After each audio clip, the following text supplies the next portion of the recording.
आज हम लोग इस क्लास में क्लास 12 का 4.6 का क्वेश्चन नंबर 11 से देखते हैं कि कैसे सॉल्व होता है। तो क्वेश्चन नंबर 11 क्या है, इसको बोर्ड पे लिखते हैं। 2x + y + z = 1, x - 2y - z = 3/2, 3y - 5z = 9। हम बहुत ही स्लो बताएंगे, आप लोग पूरा ध्यान पूर्वक देखिएगा वीडियो को। गारंटी के साथ कहते हैं कि एकदम समझ में आएगा 100%। बशर्ते आपको करना क्या है, बहुत अच्छे तरह से वॉच करना है वीडियो को।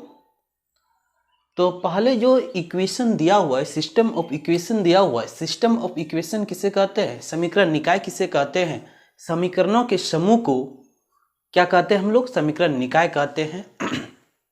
कहने का मतलब ग्रुप ऑफ इक्वेशन ही क्या कहलाता है? सिस्टम ऑफ इक्वेशन कहलाता है।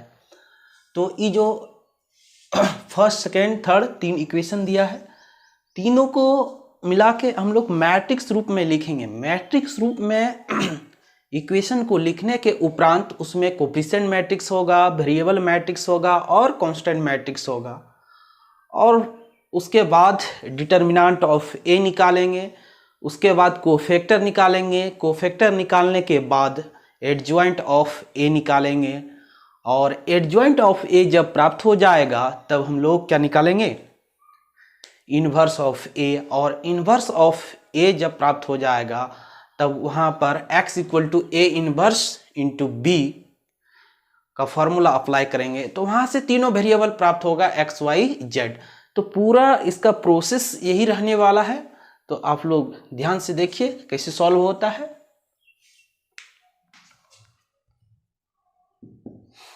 The given system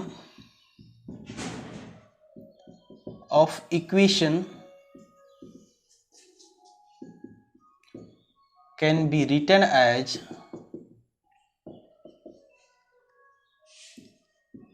ax = b। ax = b के रूप में लिख सकते हैं हम लोग, where a = कोफिशिएंट मैट्रिक्स। तो कोफिशिएंट कैसे लिखते हैं इसको देखिए ध्यान से एकदम। x का कोफिशिएंट यहाँ पे क्या है 2, फिर y का कोफिशिएंट यहाँ पे क्या है 1, z का कोफिशिएंट कितना है 1, फिर x का कोफिशिएंट कितना है आपका 1, y का कोफिशिएंट कितना है -2, और सेकेंड इक्वेशन में फिर z का कोफिशिएंट कितना है -1। इतना तो समझ में आ रहा होगा आप लोगों को। अब देखिए यहाँ पर x टर्म एब्सेंट है। तो x टर्म एब्सेंट है कहने का मतलब उसका कोफिशिएंट कितने के बराबर हो जाएगा? 0 के बराबर। पिछले वीडियो में भी बताए थे ऐसा। इसको ऐसे लिख सकते हैं ना, 0 × x + 3y - 5z = कितना है 9। इतना लिखा जा सकता है। तो x का कोफिशिएंट यहाँ पर कितने के बराबर हो जाएगा? 0। y का कोफिशिएंट कितना होगा? 3 होगा। और z का कोफिशिएंट कितना है? -5। ऐसे कोफिशिएंट लिख लिए, तीनों इक्वेशन से कोफिशिएंट लिख लिए। मैट्रिक्स रूप में लिखे तो a बराबर हो गया कोफिशिएंट मैट्रिक्स। अब x वेरिएबल मैट्रिक्स है, तो वेरिएबल यहाँ पर क्या क्या है? x, y, z है, यानी चर यहाँ पर क्या क्या है? x, y, z है। एंड b = क्या है? Constant matrix. तो = के बगल में जो है, यानी = के RHS में यूं कह सकते हैं 1, 3/2, 9। इसको मैट्रिक्स के रूप में लिख लेंगे तो यही क्या हो जाएगा? Constant matrix. अब हम लोग क्या काम करना है? डिटर्मिनेंट ऑफ ए प्राप्त करना है कि डिटर्मिनेंट ऑफ ए कितने के बराबर होगा यहाँ। तो 2 एक्सपेंडिंग अलोंग R1 के अनुदिश ही प्रसार कर रहे हैं। इसको और इसको एलिमिनेट कर दीजिए। तो ये कितना हो जाएगा 10 प्लस 3 -1, इसको एलिमिनेट कर दीजिए, -5, और ये तो 0 होगा, +0 करें या -0 करें कोई फर्क नहीं पड़ने वाला है, प्लस माइनस प्लस, फिर 1, इसको और इसको एलिमिनेट कर दीजिए, तो 1 × 3 तो 3, ये कितने के बराबर होगा, 0 के बराबर होगा। फिर यहाँ तक आप लोगों को समझ में आ गया होगा, बहुत इजी है।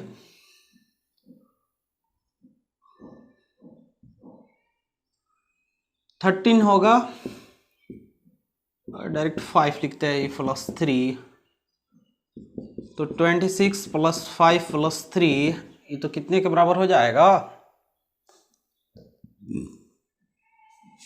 34, does not equal to 0. Since a determinant of A does not equal to 0, this implies that A is non-singular matrix. ये क्या हो जाएगा, नॉन सिंगुलर होगा, और this implies that A inverse exist. अगर कोई मैट्रिक्स नॉन सिंगुलर है, non singular matrix उस मैट्रिक्स को कहते हैं जिसका क्रॉसपोंडिंग डिटर्मिनेंट नॉन जीरो हो, यानी 0 के बराबर नहीं हो, तो उस मैट्रिक्स को ही हम लोग क्या बोलते हैं, नॉन सिंगुलर मैट्रिक्स बोलते हैं। और कोई मैट्रिक्स अगर नॉन सिंगुलर है तो उसका ए इनवर्स एग्जिस्ट करता है, ये आप लोगों को याद रखना है। इतना निकालने के उपरांत अब हम लोग क्या करेंगे, कोफैक्टर निकालेंगे। तो कोफैक्टर A11, फिर इसी को एलिमिनेट कीजिए, तो -2 -1 3 -5 इन होगा, तो 10 यही वाला टर्म होगा, ध्यान से दीजिएगा, यही सब तीनों, तो ये तो 13 हो जाएगा। इसका मान कितना प्राप्त हो रहा है, -5, तो 1 + 2, ये दोनों का जोड़ जो है वो क्या है, विषम संख्या है, और विषम संख्या रहता है तो साइन क्या हो जाता है, पलट जाता है, बदल जाता है, तो यहाँ पर +5 हो जाएगा, -5 है। A13 यानी cofactor of element 1, that is first row and third column का कोफैक्टर निकाल रहे हैं, तो फिर इसको और इसको गैप करेंगे, एलिमिनेट कर दें तो 1 - 2 0 3 बचेगा, और यहाँ से इसको अगर एवल्यूएट करें तो ये कितने के बराबर हो जाएगा, 3, निकाल लिए। यूँ कहे तो पहला रो के एलिमेंट का कोफैक्टर निकाल लिए हैं। अब दूसरा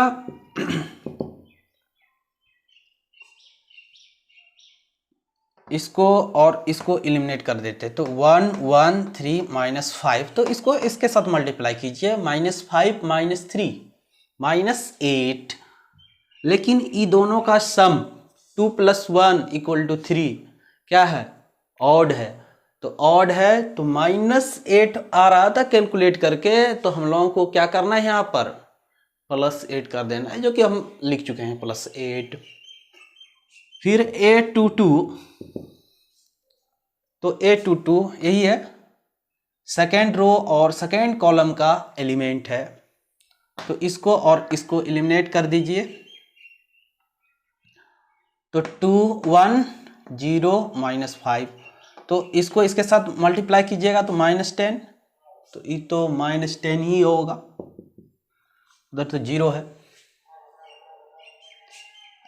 और A23 इसको और इसको एलिमिनेट कर दीजिए, 2 1 0 3 2 1 0 3, इसको मल्टीप्लाई कीजिएगा तो ये कितने के बराबर हो जाएगा, 6 होगा। लेकिन ध्यान दीजिए, इसको और इसको एलिमिनेट किए हैं, 2 1 0 3 6 होगा, लेकिन ये दोनों का सम क्या है, विषम है। सम कहने का मतलब योग क्या है, यहाँ पर विषम है, विषम कहने का मतलब इंग्लिश में बोले तो ऑड है, तो ऑड है, तो इसका साइन चेंज कीजिए, A31 A31 अब निकालना है तो इसको और इसको एलिमिनेट कर देंगे। इसको और इसको एलिमिनेट करने के उपरांत क्या बचेगा, 1 1 -2 1, तो ये कितना हो जाएगा, -1 + 2, तो एक्चुअली होगा ये 1। देख लीजिए, इसको और इसको एलिमिनेट कर दीजिए तो 1 1 -2 -1, तो 1 × -1 -1 और -2, ये तो ऑलरेडी एक फार्मूला में माइनस आएगा तो +1।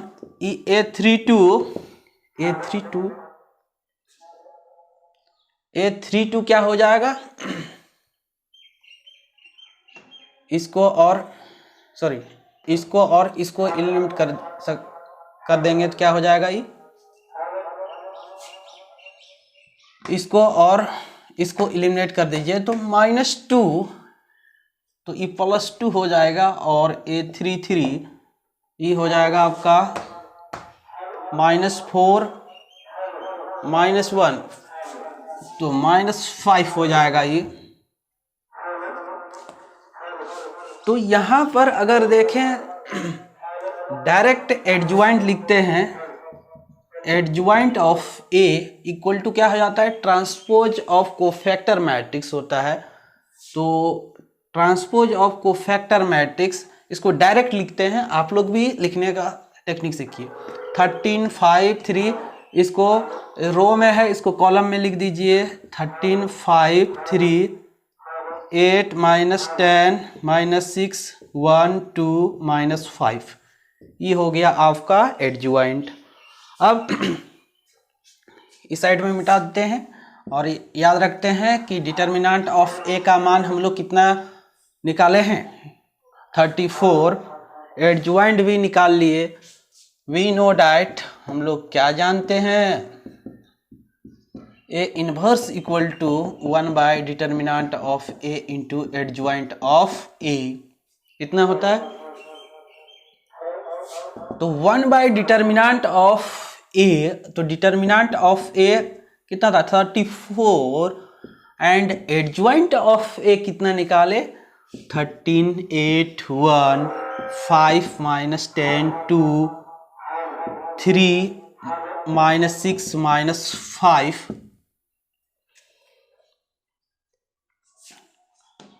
Also we know that, पुनः हम जानते हैं कि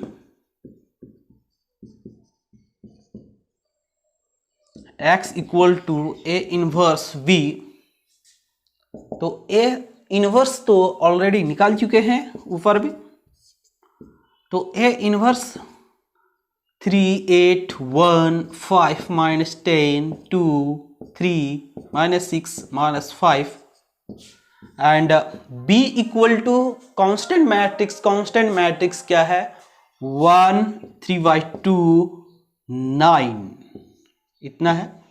अब इसी को मल्टीप्लाई करते हैं,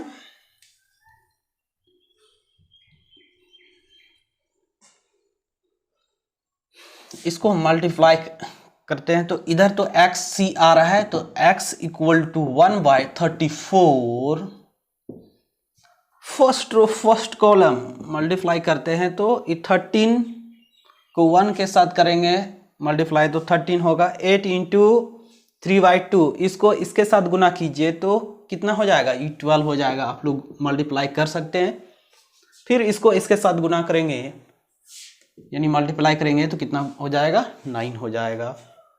अब सेकेंड रो को मल्टीप्लाई कीजिए फर्स्ट कॉलम से, तो 5 × 1 ये हो जाएगा 5 -10 × 3/2 तो -15 और प्लस क्या हो जाएगा 18, मल्टीप्लाई करने तो जान गए हैं आप लोग। 3 × 1 तो ये होगा 3, -6 × 3/2 तो कैंसिल हो जाएगा तो -9, -5 × 9 -45, 1/34 इसको कैलकुलेट करते हैं, ये 34 और ये कितने के बराबर हो जाएगा,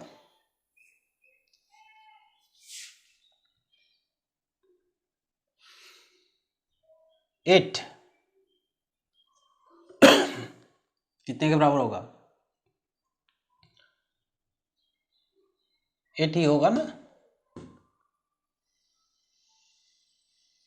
8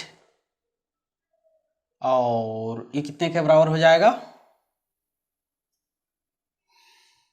सही मल्टीप्लाई किया है ना, 5, ठीक है, 18 और ये कितने के बराबर होगा? 9 माइनस 45 तो कितने के बराबर हो जाएगा? ये -51। कैलकुलेट करें इसको तो थोड़ा सा लगता है कि कहीं मिस हुआ है, देख लेते हैं।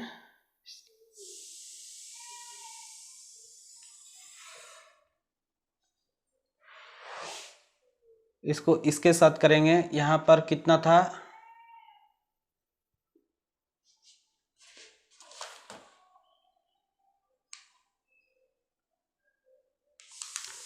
थोड़ा सा हम मिस्टेक किए थे, आप लोग सुधार लीजिएगा। जो कोफैक्टर निकाले थे यहाँ पे 3 होगा, ये 3 होगा। जब 3 हो जाएगा तो ये 27 इस तो 17 होगा।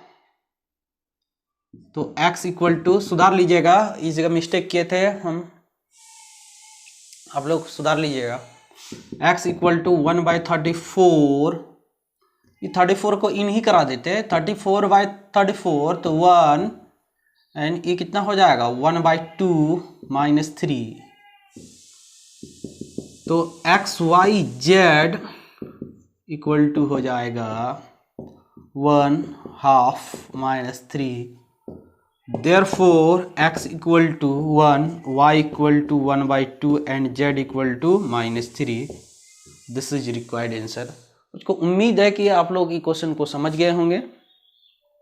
अब नेक्स्ट क्वेश्चन देखते हैं।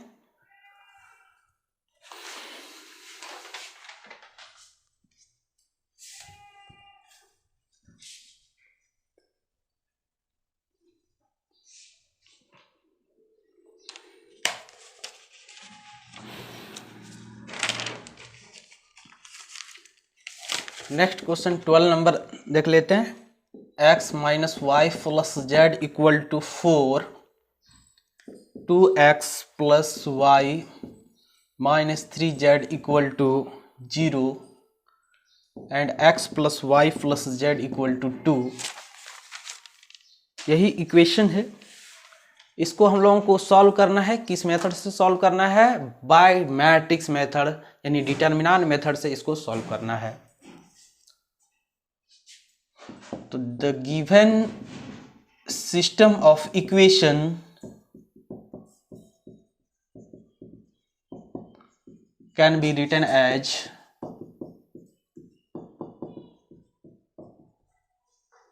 कैसे लिख सकते हैं? ax equal to b where a equal to 1 - 1 1। Coefficient x का कोफिशिएंट कितना है? 1 है। फिर y का कोफिशिएंट यहाँ पर कितना है? -1 है। और z का कितना है? 1। फिर ये कितना हो जाएगा? 2 1 - 3। x का कोफिशिएंट 1, फिर y का 1 और z का कितना है? 1। वेरिएबल मैट्रिक्स क्या हो जाएगा? x y z। इसमें कौन कौन वेरी कर रहा है? यानी x y और z ही यहाँ पर वेरिएबल है, इसलिए वेरिएबल मैट्रिक्स क्या हो जाएगा? x y z। कॉलम के रूप में, कॉलम मैट्रिक्स के रूप में इसलिए लिखते हैं कि मल्टीप्लाई हो जाए, उसको बाद में कंपेयर कर सकें, तुलना कर सकें। और यहाँ पर कांस्टेंट मैट्रिक्स को भी कॉलम मैट्रिक्स के ही रूप में लिखते हैं। तो कांस्टेंट मैट्रिक्स क्या क्या है? 4 0 2। अब डिटर्मिनेंट ऑफ ए प्राप्त करेंगे कि डिटर्मिनेंट ऑफ ए कितने के बराबर होगा। तो 1 एक्सपेंडिंग अलोंग R1, R1 के ही अलोंग एक्सपेंड कर रहे हैं, तो 1 + 3 माइनस प्लस हो जाएगा। माइनस प्लस होता है, लेकिन पहले से प्लस माइनस, तो पहले से एक माइनस है, इसलिए क्या हो जाएगा? प्लस हो जाएगा। सेकेंड कॉलम फर्स्ट रो को एलिमिनेट कीजिए तो 2 - 3 1 1 होगा। तो 1 × 2 तो 2 और इसको फिर इसके साथ एलिमिनेट कीजिएगा, सॉरी मल्टीप्लाई कीजिएगा, तो ये कितना हो जाएगा 3 प्लस में, और ये फिर +1, इसको और इसको गायब कर दीजिए, तो ये हो जाएगा आपका 2 × 1 2 और 1 × 1, तो 2 - 1। इसको देखें सॉल्व करें तो 4 5 1 10 does not equal to 0. Since determinant of a does not equal to 0, this implies that a is non-singular. A is non-singular matrix imply that A inverse exists. A inverse exist कर रहा है। अब हम लोगों के आगे प्रोसेस क्या करेंगे, कोफिशिएंट इसका कोफैक्टर निकालेंगे, मैट्रिक्स ए का कोफैक्टर निकालेंगे। कोफैक्टर निकालने के बाद क्या करेंगे हम लोग, एडजॉइंट निकालेंगे, और एडजॉइंट निकालने के बाद फिर क्या करेंगे, इनवर्स निकालेंगे, और इनवर्स निकालने के बाद x = A inverse b formula apply करेंगे, वहां से तीनों वेरिएबल x y z का मान प्राप्त होगा। तो A11, अगर A11 देखें cofactor of first row and first column का जो एलिमेंट है उसका कोफैक्टर निकालें, तो ब्रैकेट वाला टर्म यहाँ पर देखिए, क्योंकि बार बार इसलिए एक्सपेंड कर रहे हैं, R1 के अलॉन्ग की सुविधा हो जाता है 3 का कोफैक्टर लिखने में। तो ये तो कितना हो जाएगा, 4 हो जाएगा। A12 ये तो कितना होगा, 5 होगा, लेकिन इसके सब स्क्रिप्ट को जोड़िए। सब स्क्रिप्ट में क्या है, 1 2 1 + 2 = 3 क्या है, ऑड है, इसलिए साइन चेंज हो जाएगा। यानी 1 + 2 = क्या, 3 क्या है, विषम संख्या है, इसलिए साइन बदल जाएगा। तो ये कितने के बराबर हो जाएगा, 5। और A13 ब्रैकेट वाला टर्म देखिए 2 - 1, इसको सिंपलीफाई करेंगे तो कितने के बराबर होगा, 1 के बराबर होगा। यहाँ पर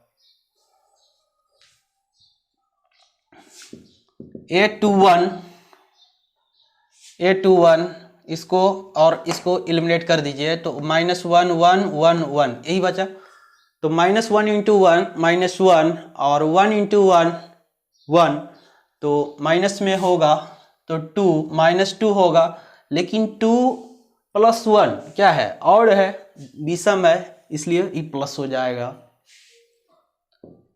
A22 इसको और इसको एलिमिनेट कर देंगे, यानी चारों कॉर्नर वाला बचेगा, 1 1 1 1, तो ये तो 0 के बराबर होगा। 1 × 1 1 1 × 1 1 1 - 1 = 0। फिर A23 सेकेंड रो और थर्ड कॉलम को एलिमिनेट कीजिए, तो 1 - 1 1 1 1 1 - 1 1 यही प्राप्त हो रहा है। तो 1 × 1 1 1 × -1 -1, लेकिन एक माइनस फार्मूला से होगा, तो ये कितने के बराबर हो जाएगा, +2, लेकिन 2 3 को जब ऐड करेंगे तो ऑड आएगा, तो फिर साइन चेंज हो जाएगा, तो -2 हो जाएगा। A31 इसको और इसको एलिमिनेट कीजिए, -3 -1 × -3 +3 होगा, और इसको फिर मल्टीप्लाई करेंगे तो 1 होगा, तो फाइनली 2 होगा।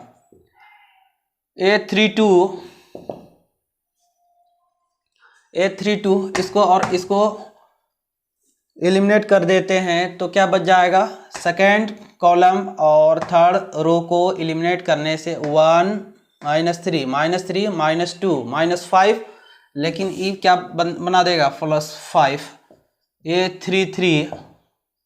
A33 आपका क्या हो जाएगा, इसको और इसको एलिमिनेट कीजिए, 1 - 1 2 1, तो 1 +3 हो जाएगा। तो यहाँ पर एडजॉइंट लिखे, डायरेक्ट एडजॉइंट लिख रहे हैं। डायरेक्ट एडजॉइंट आप लोग भी लिख सकते हैं, तरीका सीख लीजिए लिखने का। जो आप रो में, जो पंक्ति में कोफैक्टर निकाले हैं उसको कॉलम में चेंज कर दीजिए, स्तंभ में चेंज कर दीजिए। 4 -5 1 2 0 -2 2 5 3, इतना नोट कर लिए। एडजॉइंट ऑफ ए निकाल लिए। अब एडजॉइंट ऑफ ए निकालने के बाद हम लोग अब क्या करेंगे, इनवर्स निकालेंगे। तो इस साइड मिटा देते हैं।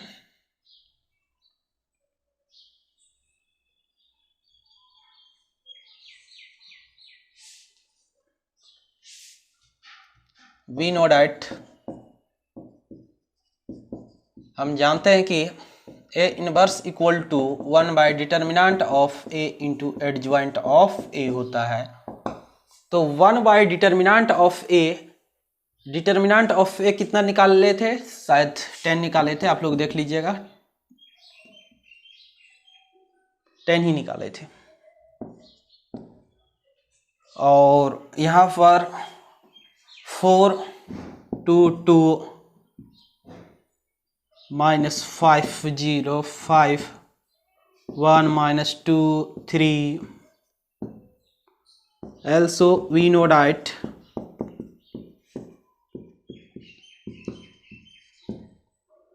x इक्वल टू हम लोग क्या जानते हैं, a इनवर्स b। इसको वेरीफाई करके भी दिखाए थे, प्रूव करके भी दिखाए थे कैसे होता है। तो 1/10 4 2 2 -5 0 5 1 -2 3, एंड b इक्वल टू क्या है, b इक्वल टू आपका दिया हुआ है 402 402।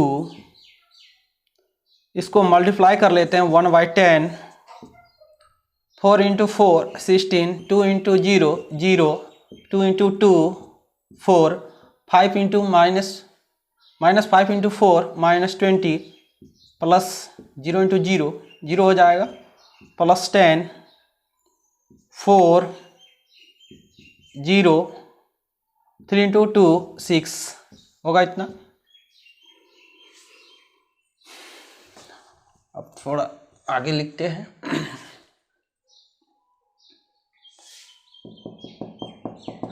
x इक्वल टू 1/10, ये कितना के बराबर होगा, 20 -10 10। दिस इंप्लाइज दैट x क्या था, वेरिएबल मैट्रिक्स था, तो x y z,